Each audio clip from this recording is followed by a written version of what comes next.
Proud ba siya sa'yo? Katulad ng proud ka sa kanya.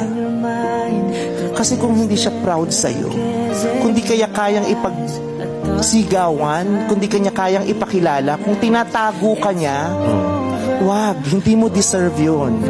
Deserve mo yung ipapakilala ka, ipagmamalaki ka.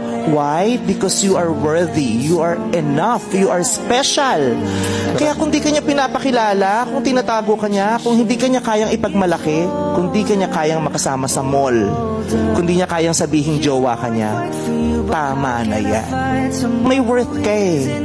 Diba? Kaya wag kang papayag. Diba? Yung jowa mo ba, mahal ka kasi kailangan ka? O kailangan ka kasi mahal ka? Dapat yun ang maramdaman mo, kailangan niya ako kasi mahal niya ako. Ang sakit-sakit nung, kaya niya pinipilit mahalin ako kasi kailangan niya ako. Wag.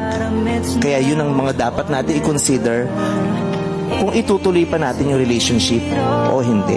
Kasi may mga relationship na gusto sana nating ituloy na kala natin special pero hindi eh. Kailangan mong mag-let go sa negative para makapasok yung positive. May mga negative tayong pinipilit hawakan kasi kala natin yun na pero hindi. Kailangan pag-isipan mo kasi baka kailangan mong i-let go yan dahil nag-aantay lang yung positive sa labas, di siya makapasok kasi nakabara yung negative.